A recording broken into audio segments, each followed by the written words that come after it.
The Raven by Edgar Allen Poe.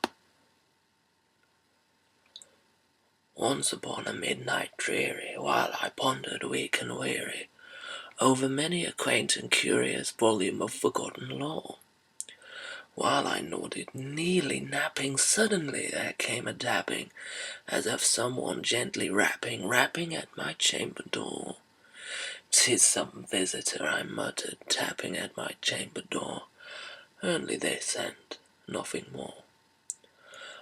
Distinctly I remember it was in the bleak December, and each separate dying ember wrought its ghost upon the floor.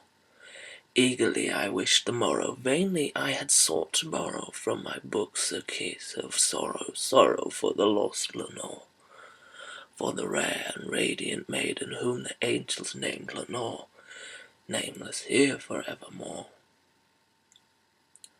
And the silken satin certain rustling of each purple curtain filled me with fantastic terrors never felt before, so that now, to still the beating of my heart, I stood repeating, "'Tis some visitor entreating entrance at my chamber door, some late visitor entreating entrance at my chamber door. This is it, and nothing more." Presently my soul grew stronger, hesitating then no longer. "Sir," said I, "or madam, truly your forgiveness I implore. But the fact is I was napping, and so gently came your rapping, and so faintly you came tapping at my chamber door, that I scarce was sure I heard you.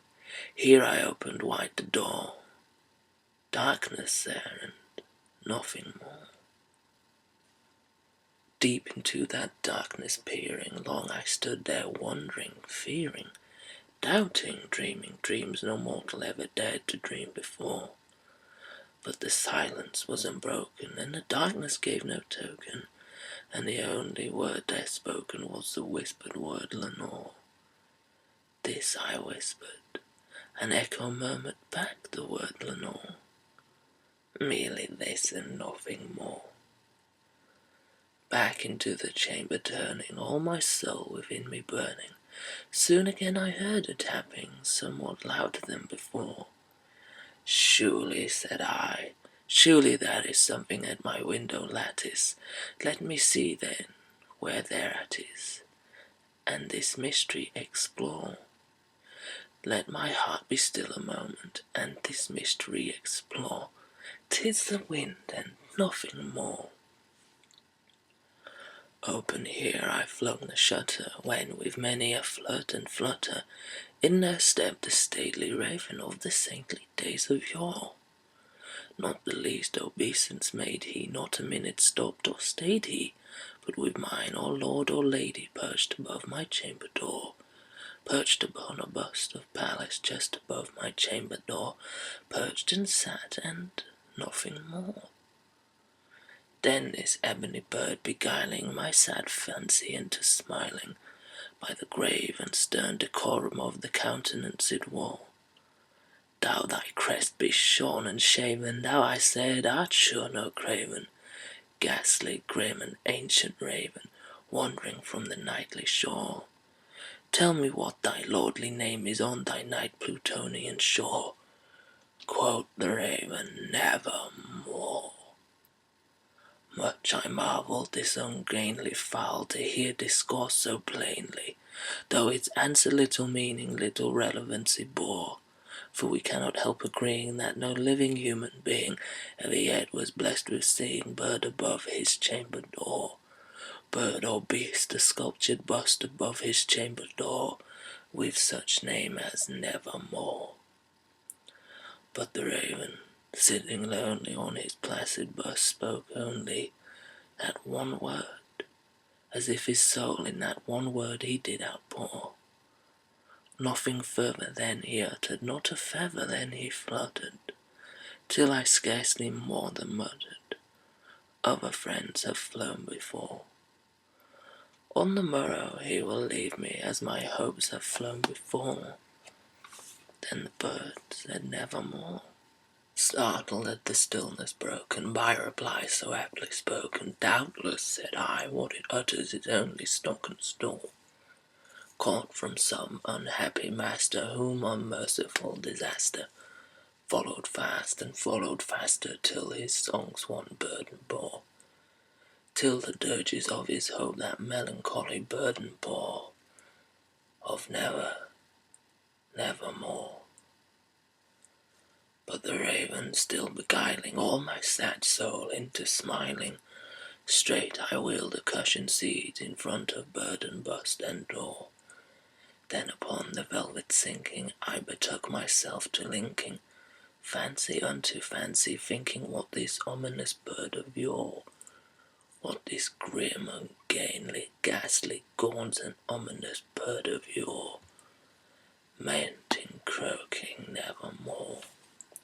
This I sat engaged in guessing, but no syllable expressing to the fowl whose fiery eyes now burned into my bosom's core.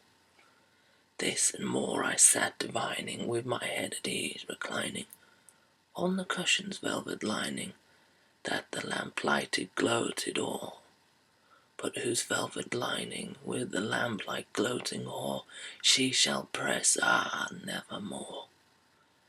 Then methought the air grew denser, perfumed from an unseen censer, swung by seraphim, whose footfalls tinkled on the tufted floor.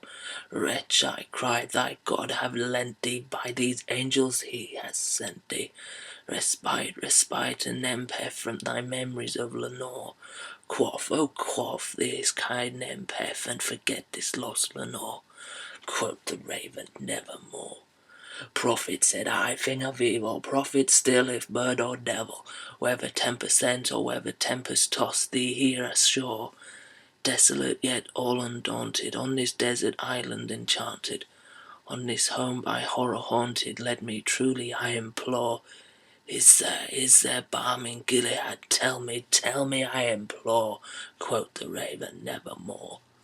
Prophet, said I, thing of evil, prophet still, if bird or devil, by that heaven that bends above us, by that God we both adore, tell this soul with sorrow laden, if within the distant Aidenn it shall clasp a sainted maiden, whom the angels named Lenore.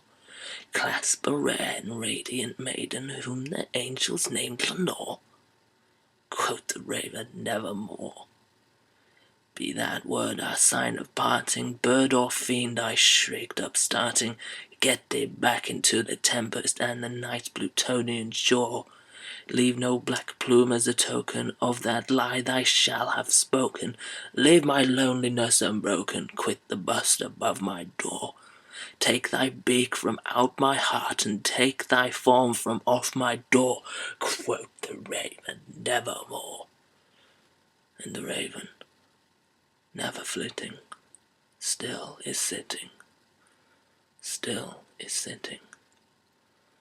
on the pallid bust of Pallas just above my chamber door, and his eyes have all the seeming of a demon that is dreaming, and the lamp, light o'er him streaming, shows his shadow on the floor, and my soul from out that shadow that lies floating on the floor shall be lifted nevermore.